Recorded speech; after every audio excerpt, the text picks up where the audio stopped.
Hello, welcome to Tarot and Oracle for the Soul. I'm Sarah, and this is actually going to be a 2-month wrap up of June and July. Now, June was my birthday month, and I had wanted to do a deep dive into this amazing deck, and I was trying to study the tree of life and the I Ching. I never found a book on the I Ching. Uh, where I work, she was out of her books, so I'm waiting for her to get some I Ching books in.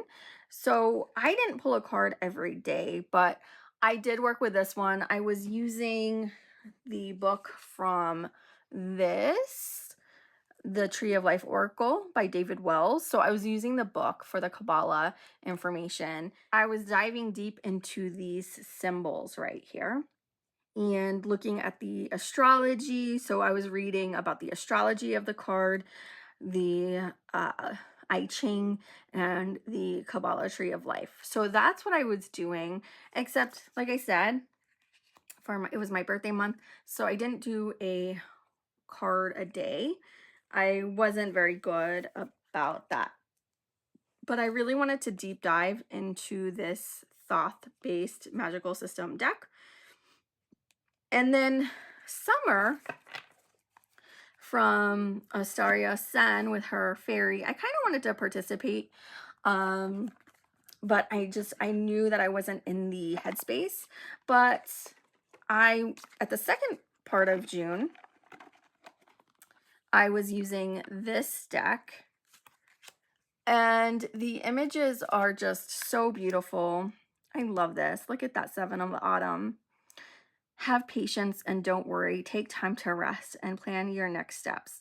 A prudent investment of time or money. I have never really worked with this because I didn't like that the cards were renamed, but now it doesn't bother me. You know how sometimes when we first get a card, we're like, deck, we're like, oh, I don't want to deal with learning a new system. But now it makes sense, and I enjoy this deck. So I used this deck. So these were really the only two decks. I don't think I worked with any oracles. So that's why I didn't do my deck of the month, card of the month for the month of June, because I didn't pull a card every day, and I was trying to deep dive into this deck. And then this deck, I was really delving into for myself to see about connecting with the fairies. So these two were my June decks, and I'm not going to pick a favorite because they're two very, very different decks with two very different purposes. This one is gentle and very cute, and this one is, for deep dive studies. So I'm not going to even pick because it just really depends on what you are looking for. So in June, I took a break from tarot reading every day. And then in July, I took a break from watching YouTube, being on YouTube, commenting, uh, thinking about videos, VRs, all of that. I needed a break. I had become very depressed, hopeless, anxious ridden. Unfortunately, in June, I didn't watch a lot of movies. I only read 3 books, and my goal is to read 6 or 7 books a month. And usually I can do that no problem. But my consumption of YouTube was way too high. So I'm sorry, this is the Summer Tarot. My husband bought this for my birthday for me. So thank you, hubby. This was the first tarot deck I used in the month of July. In July, I got back into pulling a card a day and doing the tarot and the oracle every day. So that was nice. But instead, I took a 2-week break from YouTube. I wanted to take a 6-week, but I've been on YouTube. I was doing it because I was uploading, and then I was like, oh, that video looks good, that one. But I've been really mindful to just watch what I want to watch and not doom scrolling. Doom scrolling was like really affecting my mental health. uh, I fell into the matrix of YouTube a little too hard and had to pull myself out and come it back into the real world. And let me tell you, I started sleeping better. I actually got 9 hours of sleep one night. I read way more books. I read 12 books for the month of July. So amazing. I started doing meditations and past life regressions before I fell asleep. I started dreaming again. I started having my like vision, prophetic, like seeing, second sight, as I was dozing off. That has come back. So being off YouTube has really improved my life. So I'm gonna like watch, like if I see a YouTuber I like, enjoy, and they have a video I want to watch, I'll watch it and I'll try to, interact. But I just have to be very, very mindful. I am just highly, highly sensitive to energies and to having extreme empathy. And I don't find the news or gore or horror like very entertaining. I mean, yeah, it's really stressful for me. So I just have to be really, really careful. So this deck is just cute and playful and a lot of fun. I love how bright and colorful, and it just absolutely captures the essence of summer. Look at these drinks right here. Um being handed a boba drink. Like it's just so cute. I think this deck is adorable, and I had fun playing with it. So this is the Summer Tarot.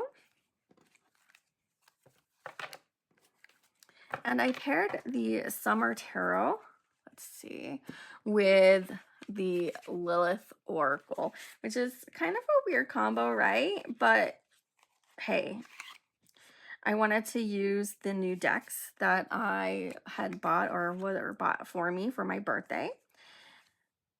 I do have to be careful what cards I show because there is some nudity in this deck.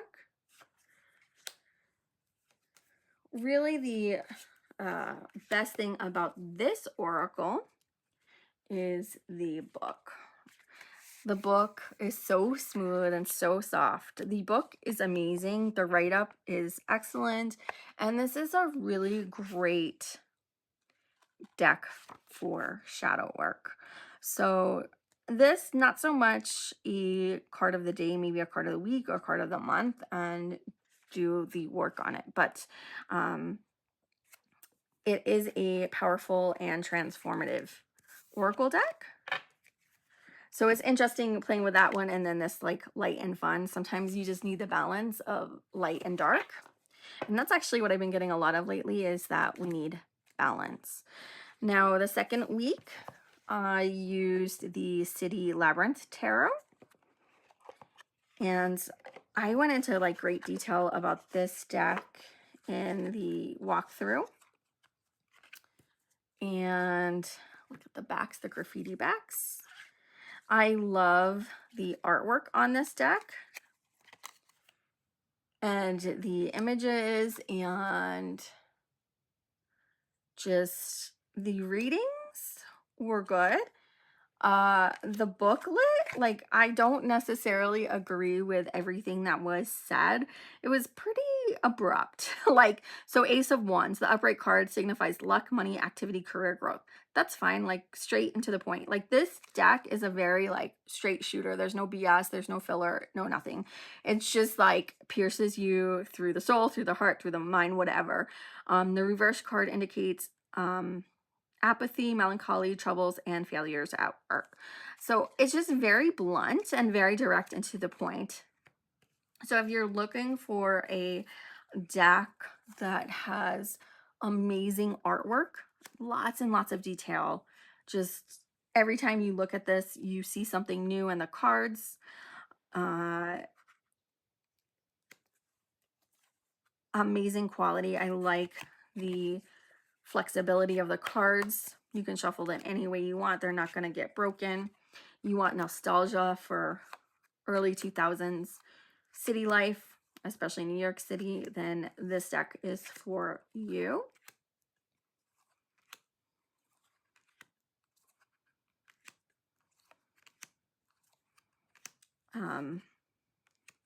Yeah, it resonates, and I really enjoy the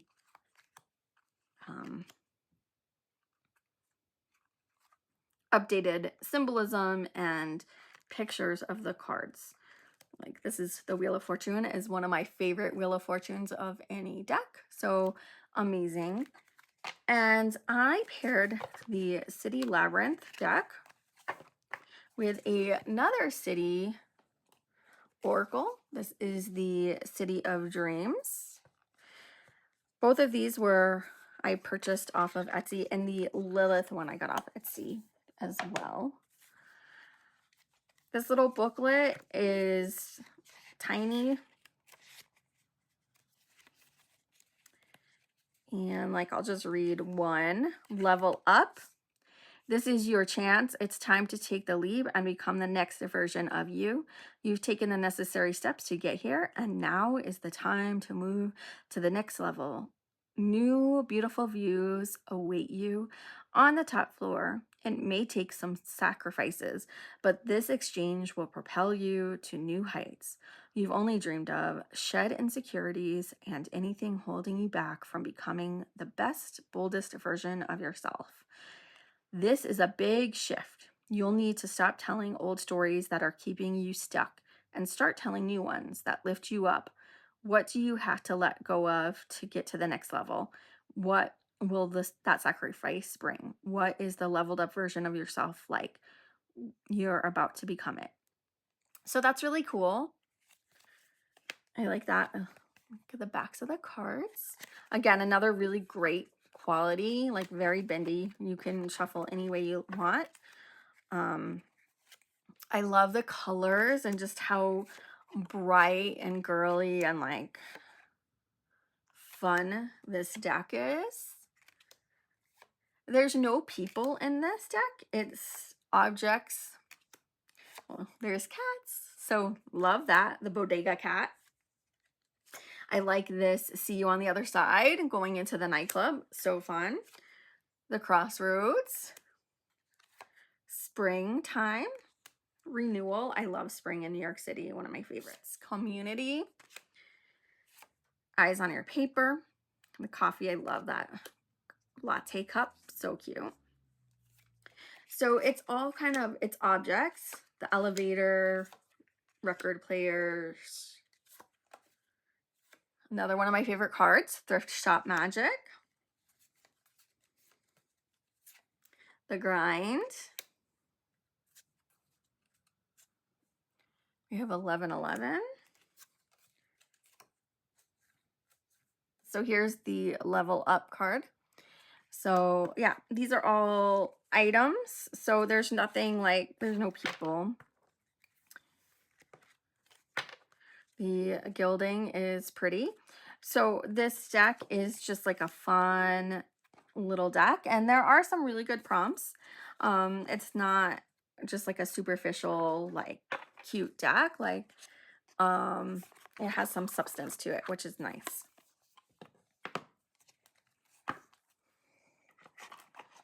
Continuing with the city theme, the following week I did the Urban Tarot, and this is, let's see, created by Robin Scott. And this deck is based on the Thoth. So I love that this is based on the Thoth. I love the Knight of Wands as the rock star. Again, updated, and the artwork is amazing. I really love this Aeon card. This is the I got this card in one of my readings. These are all the immigrants who came over on Ellis Island. So I'm sure my uh, relatives are listed on this wall. I'm pretty sure I've been there. I know my dad, I think he was looking at records and stuff. He was trying to find his grandparents. I think he did. I was a little too young. I didn't pay attention. If we went now, I would definitely pay attention and be doing my own research. This is really great fortitude. You have the postal worker.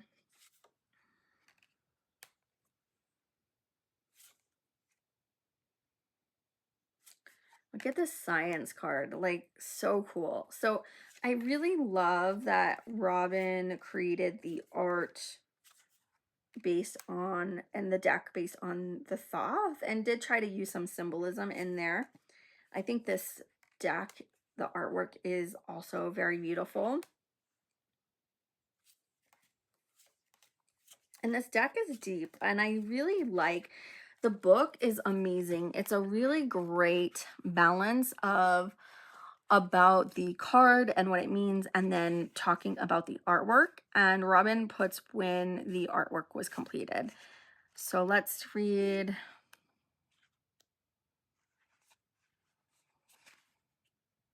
We have the Three of Swords right there. I guess we'll read Three of Swords.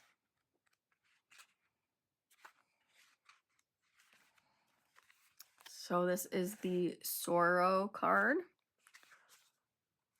Moving quickly from the warm light of comprehension in the two, we see now the darker side of understanding. In the Three of Swords, we learn things we wish we did not. With the loss of pleasant illusion, we are forced to confront painful truths that cannot be ignored. So without the emotional support of water, air can lead us to accept nihilistic conclusions as the only logical path. All right, so this sorrow card, like what she's saying here, is how I felt when I was watching too much YouTube in June, and I had to take a break in July. We find ourselves remarking as we think back to a simpler time, ignorance is bliss. So true. I think YouTube, it's too much information and too much negative information, especially if you just doom scroll. Our idea is now developed and has begun to reveal its inevitable consequences to us. With a gasp of grim realization, we see that there was only ever one possible outcome, one of unavoidable answer. What once seemed to be a solution to all our problems now stares back at us, a condemnation of our hubris. The simple and beautiful truth of E equals MC squared has led us unerringly to the dark reality of the Manhattan Project. I'm not sure what I can say about this image. So let me pull this up. So this is when the artist, the creator, is talking about this. It's certainly hard to look at. I will say that I have lost both friends and family to, I can't say that on YouTube, on unaliving in my life. There are times that it seems like a silent epidemic, decimating the most vulnerable populations and stealing away our best and brightest. There are those who leave behind nothing but unanswered questions, and we can only wonder of what made them decide to leave us.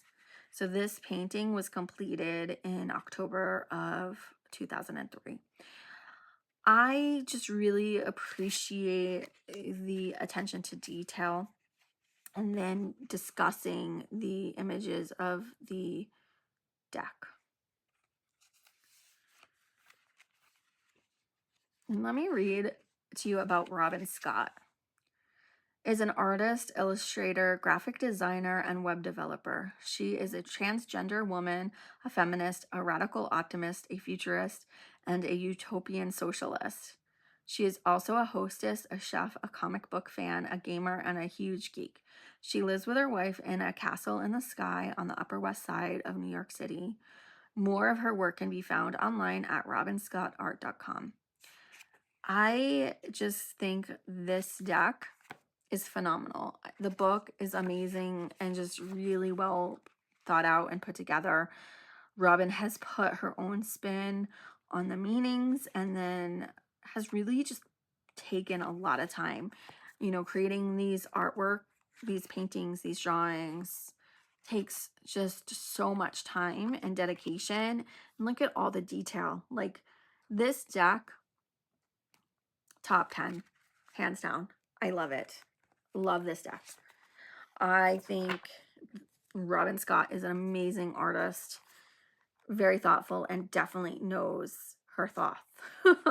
So this deck, love it. Now I paired the Urban Tarot with the Sacred Rebels Oracle by Alana Fairchild. And this is another amazing, amazing deck. Now, I will have to say, I usually like either just read the first few sentences and then skip to the healing process. What I really love about this deck is the healing process. So it gives you kind of homework. And I kept a whole bunch of cards out and was working on multiple cards throughout the week because they were just so phenomenal. This deck, I don't love the cardstock. It's okay. The cards are a little large and a little wide. I can still do the handover, but they're very thick, very cardboardy. They don't shuffle or, like the greatest. And I want to say they have that like rose petal finish that I don't love. So the cardstock isn't the best. I don't love it, but the artwork is gorgeous. Big, bold vision. Look at that. Look at we got the beetle right here. We have the bee. The art is wonderful. We have the Fibonacci sequence created by her hair. What you want wants you. Spirals of manifestation. Like the artwork is stunningly beautiful. Shock of the new day.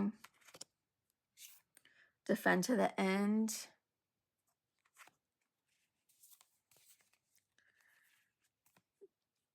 Going beyond normal. Free from judgment, free to love. I have to say that I would think that this is one of the best decks for shadow work. And I absolutely love it. So I'm going to look at this card right here. Focus on the light.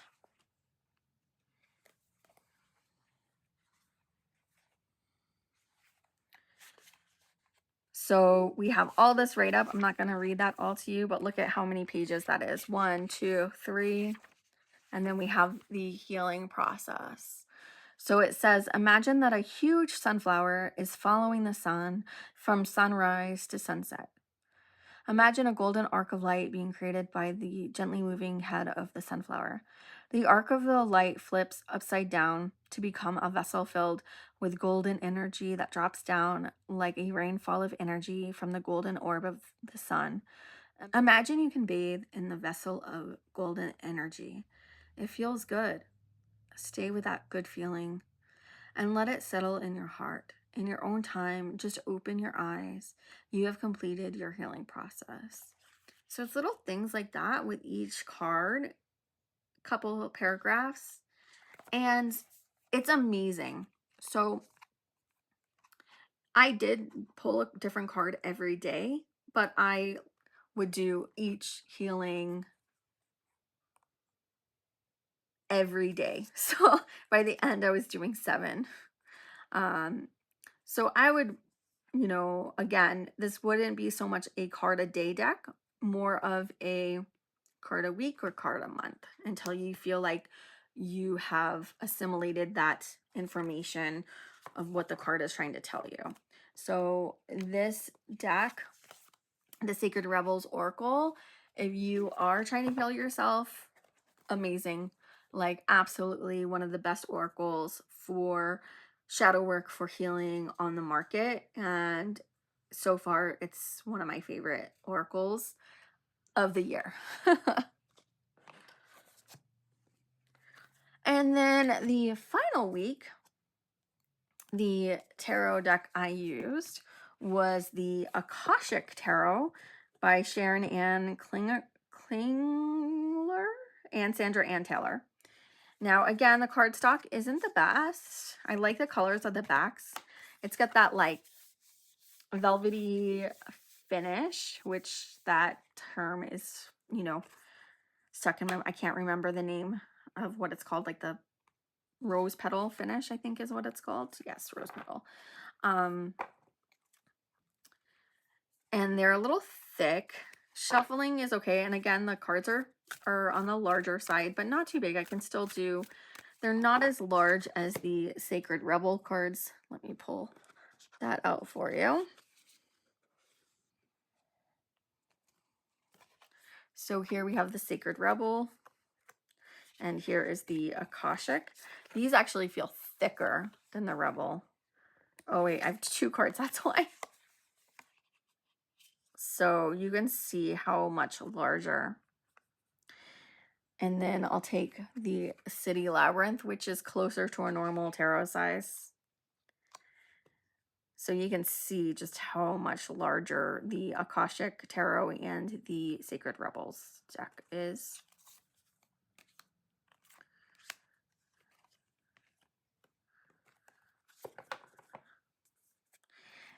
So this is the card I kept getting every day. Literally, I pulled this card every single day.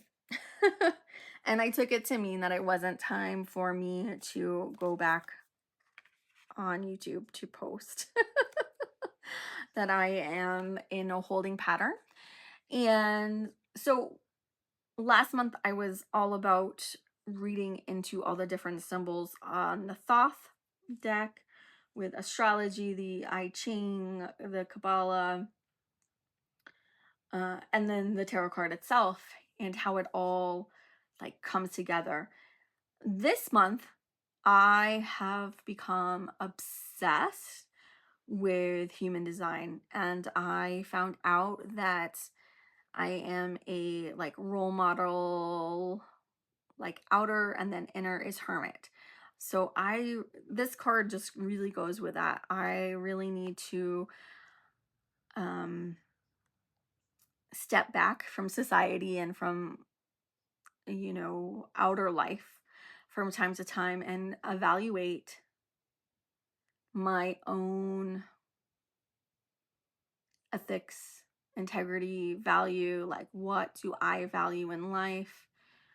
Am I living my life authentically? Am I living my life true to me? Am I living my life how I want and not just following the crowd?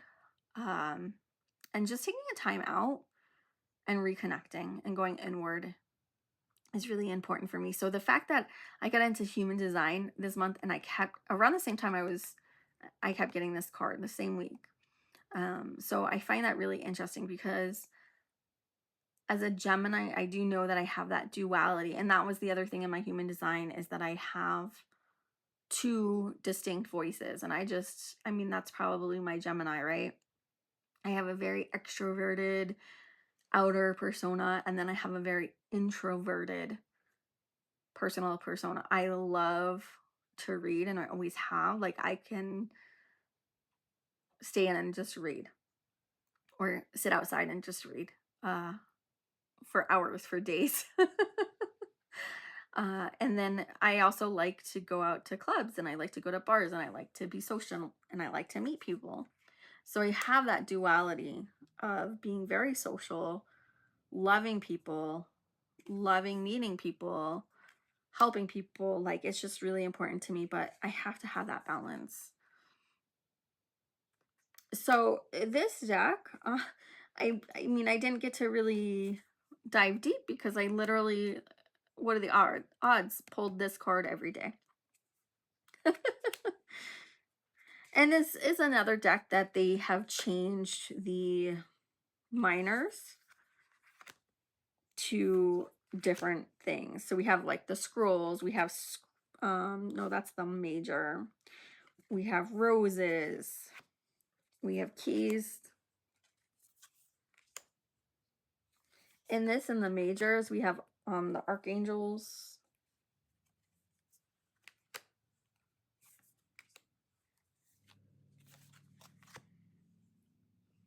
So we have for the book, opening the records through the Akashic Tarot, about this card deck, how to read the cards, spreads for the Akashic Tarot, the meaning of the cards, and then the major arcana, as you can see, have all been renamed.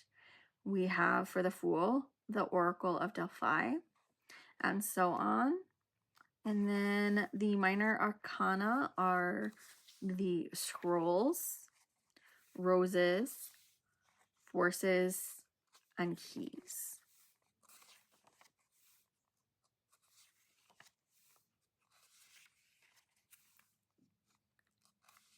So about this card deck, the Akashic Tarot is specifically designed for you to access the deeply profound yet immediately available information born in the records. More than that, however, it is designed to help you open to the psychic currents, the intuitive movement of energy and ideas that are always flowing between you and the Akasha. Then we have a little history of tarot and how this tarot deck is unique. So this says in the deck there are 22 cards in the major arcana and 40 in the minor. The major arcana are numbered and the minor arcana are divided into 4 suits: scrolls, roses, forces, and keys. Unlike many tarot decks, both the majors and the minors of the Akashic Tarot have names. There are many levels of meaning in the major arcana, and you will begin to sense them more deeply as you work with them. In the descriptions of the major arcana, you will see many references to spirit, the inner soul, the higher self, the divine source.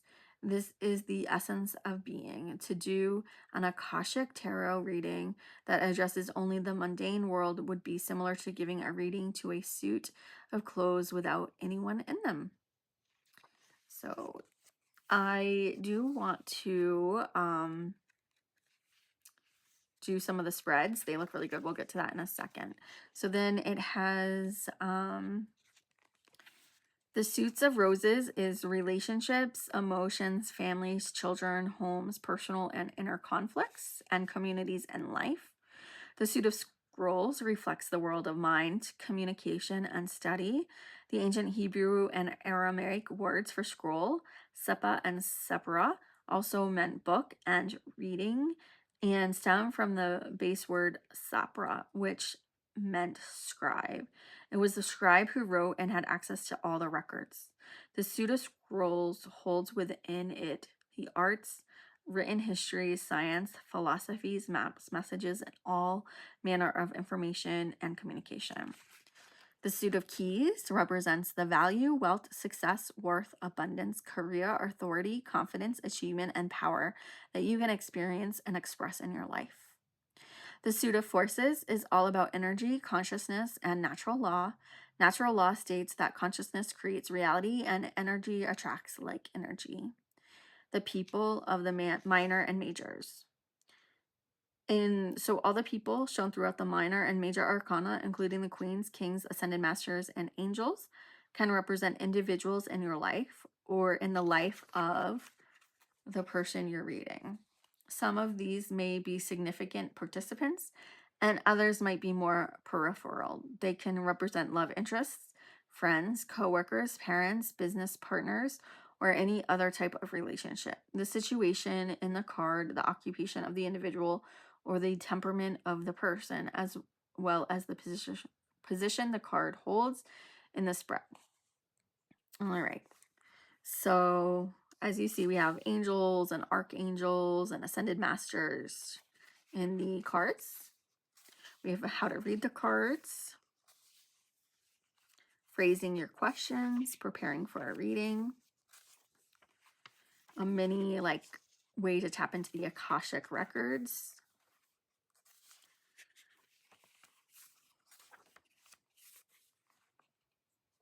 the 1-card pull, the 3-card spread.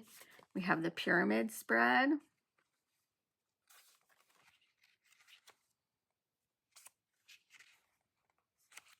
We have, wow, this looks intense. The Wheel of Life, 18 cards. Wow.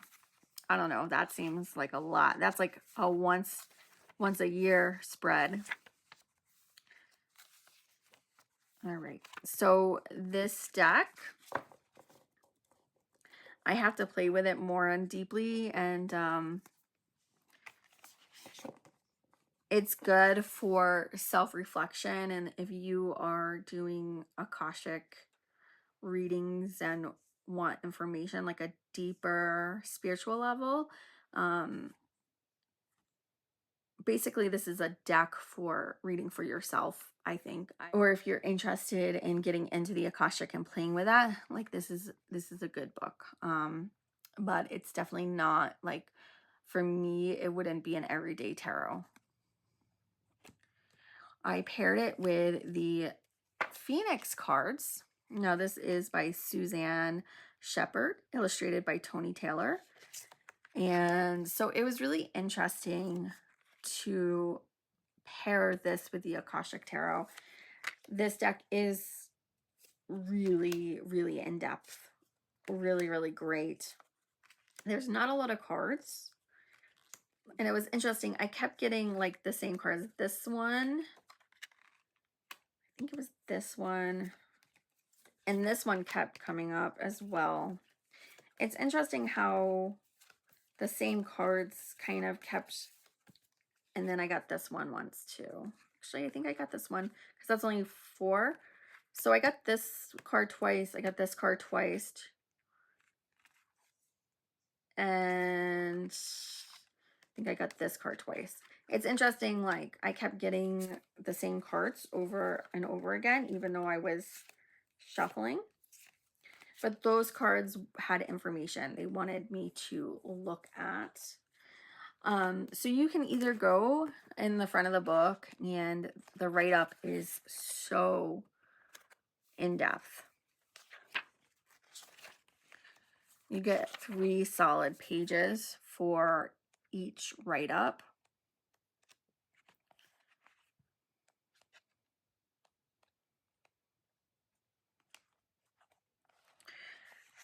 So you get the symbol, the place, the time, the groups, the language groups, the appearance, the traits, and then conclusion. So this one really surprised me, that this past life as an Aborigine in Australia, like this has never come to me before. So I found this really interesting. So that was new to me. You can also come back to the back, and there's like a quick guide, which is really helpful because this is a lot of writing. So you can just come to this summary of the Phoenix cards. So we have the key phrase. So for this card, this life is very dreamlike, and the place is Amem Land, Australia, 12,000 BC to present. The ruling planet is the moon, and the rules are knowledge is gained through dreams. And again, remember I told you like my dreams became very realistic again, and I started kind of having like visions as I was falling asleep.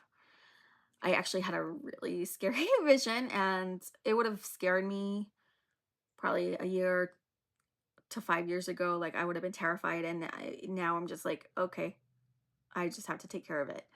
It's interesting, you know, that it's telling me like pay attention to my dreams, and I have had to be paying attention to my dreams.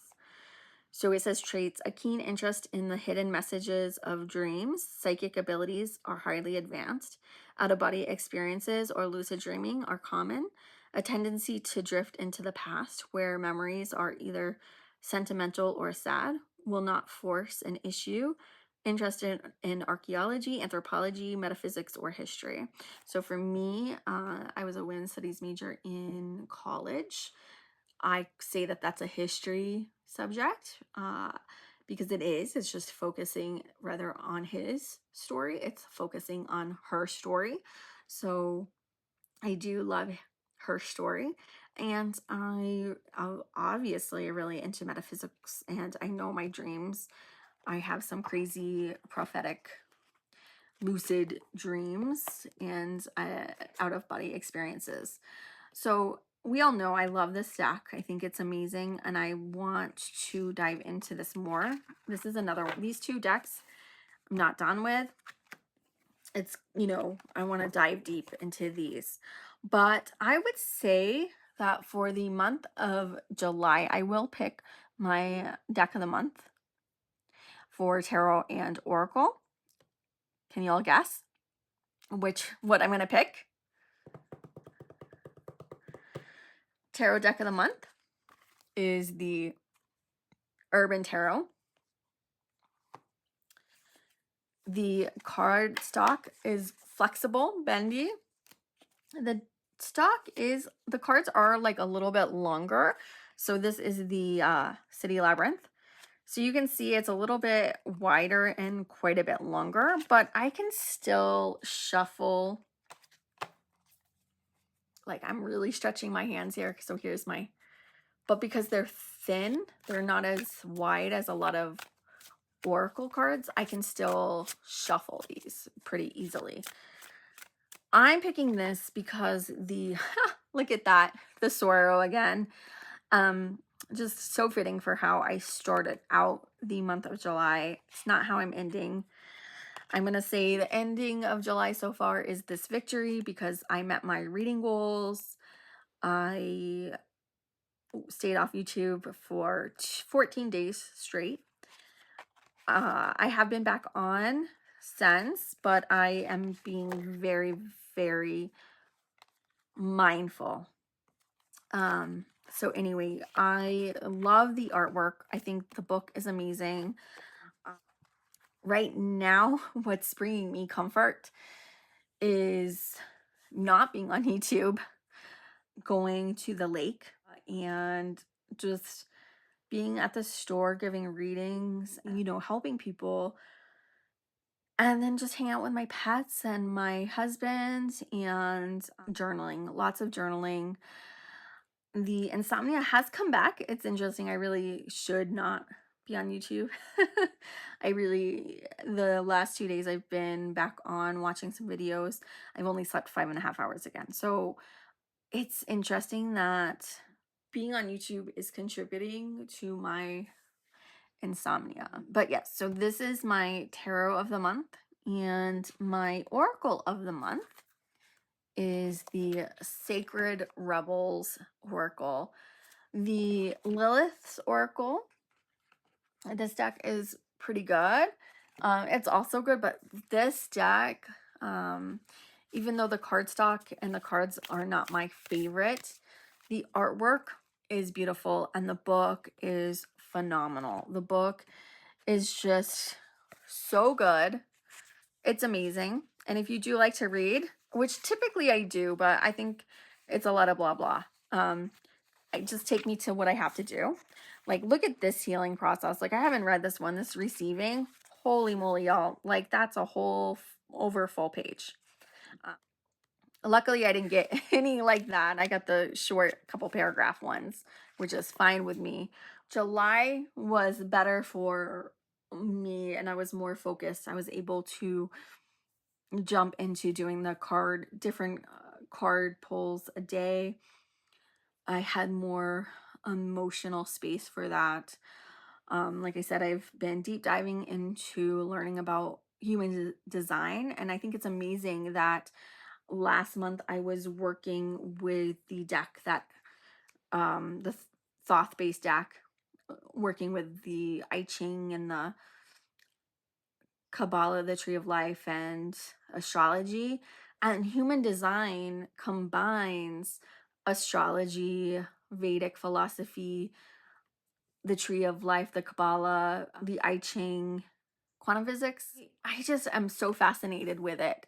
Let me know in the comments below if you've looked into human design. I know I'm a manifesting generator, and that my life, like, I won't really step into my full power until I'm 50. So, y'all, let's hope I make it to 50. The role model hermit, the first 30 years of their life is not easy. And I can attest, my first 30 years was not easy. My 30s for me was great, fun. My 30s were wonderful. 40s has been interesting and difficult. I'm excited. I'm like, okay, the human design, it goes with what psychics and every reading that I've had has told me, that I'm supposed to be a teacher. And like, I don't want to teach children. And every time I get, well, not that kind of teacher, like, you're supposed to teach by example, living your life. And I think I do that. I think I definitely march to the beat of my own drum. And when I was younger, I cared what people thought, and I cared what people's perception of me was. And I am blessed that now that I'm older, I don't feel that pressure to keep pushing myself to like be better, do better, always like striving. I mean, I always want to learn. Like, I'm always learning. Like, I love learning. I don't think I'll ever stop learning.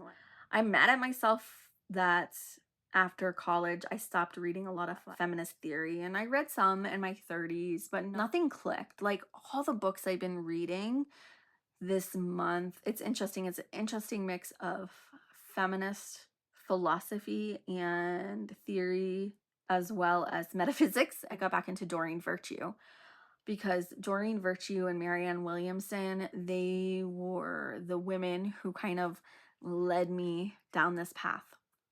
They were my gateway into the occult and into reading cards. And they bring me back to a simpler time in my life when I was full of hope, when I was full of excitement for life and living and starting on this path. So I was rereading some Marianne Williamson and listening to her meditations, and it really helped. It helped me bring me back to center and bring me back to hope, which was really good. I don't care what she says now. Like, she can't, as much as she wants to throw away all of her work, there's those of us like me who won't let her. I enjoyed her books and her take on angels. I've really gotten into working with the Merkaba and Archangel Melzedek and Archangel Metatron. And like, I'm unclear, are those two the same? Because they do the same thing. And I've been trying to research that and I can't find an answer. Working with the archangels and new archangels, because I've always worked with the Archangel Michael and Archangel Raphael, always. I've been working with them for 20 years. So working with this new archangel to access the Akashic records has been game changing. And I've been wearing a smoky quartz Merkaba, and even I've been wearing that to sleep, and that's been helping me with my dreams and just deepening everything. It's been amazing. Anyway, what deck was your favorite deck of the month for you? And how was your July? And thanks for sticking with me. This will probably be my only video for August, but I'm hoping to start recording more consistently again in September. But no promises, y'all. I just am in my hermit mode right now. And I think it's a good thing. And I think that we all need, like, our lives ebb and flow of when we're more extroverted and wanting to give our energy to people, and when we need to pull back and be more introverted and conserve our energy or reevaluate some things. So, thanks for the messages. I appreciate it. And thanks for watching. As always, I have to end on a good note, which, July was a great month. I turned it around. Have fun and keep on shuffling. Bye, y'all. See you next time.